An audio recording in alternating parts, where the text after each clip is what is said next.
Hello friends मु जोगेश्वर आपण देखुचंती mission TV Odia. चलो जानि नबा आज टॉप न्यूज। नंबर 1 नुआखाई रे बड़ भेटी देले सरकार।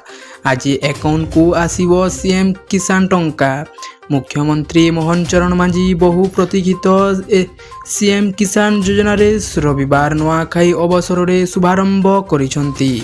संबलपुर स्थित तपस्विनी प्रेक्षालय रे आयोजित एक नूतन कार्यक्रम रे एहार शुभारंभ करिसंती। एही अवसर रे मुख्यमंत्री 46 लाख क्षुद्र ओ नाममात्र चाषी एवं भूमिहीन को 925 कोटी रु ऊर्ध्व टंका आर्थिक सहायता प्रदान करिसंती। एही योजना रे चाषी को वर्ष को 4000 टंकार आर्थिक सहायता मिलिबो।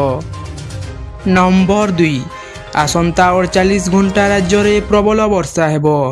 पश्चिम केंद्रीय और संलग्न उत्तर पश्चिम बंगोपसागर में सृष्टि होइतिबा अवपात सोमवार गभीर अवपात रे परिणत होइछि।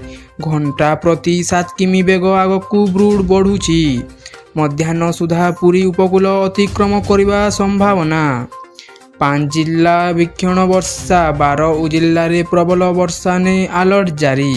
यह प्रभाव में उपकूल ओडिशा और अभ्यंतरीण ओडिशा रे भीषण वर्षा हेबो बोली पाणीपाग विभाग पूर्वानुमान करिछि।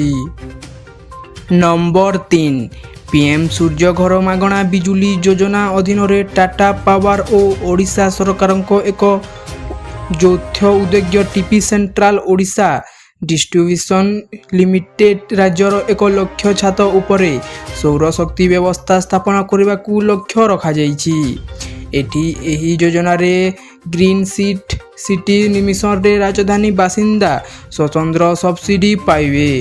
एठारे सूचना योग्य जे टीपीसीओडीएल पीएम सूर्य घर मागणा बिजुली योजना कार्यकारी रहिबा पई राजस्व स्तरीय एजेंसी भावे मनोनीत होइछि। नंबर 4 आसाम मुख्यमंत्री हिमंत विश्वकर्मा एक बड़ घोषणा करिसंती।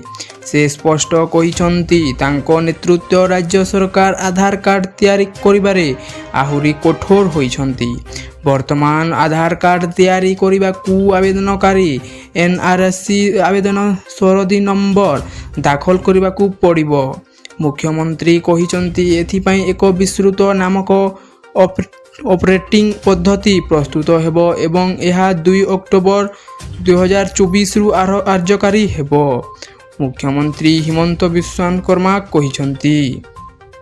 नंबर 5 क्रेडिट कार्ड एवं डेबिट कार्ड यूजर्स मानक पई एक बड़ निष्पत्ति निया जाइछि।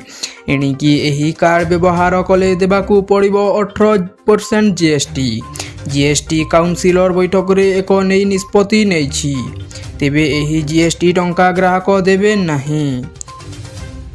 एही निष्पत्ति पर ग्राहकंक मनरे एभली अनेक प्रश्न सृष्टि होइछि।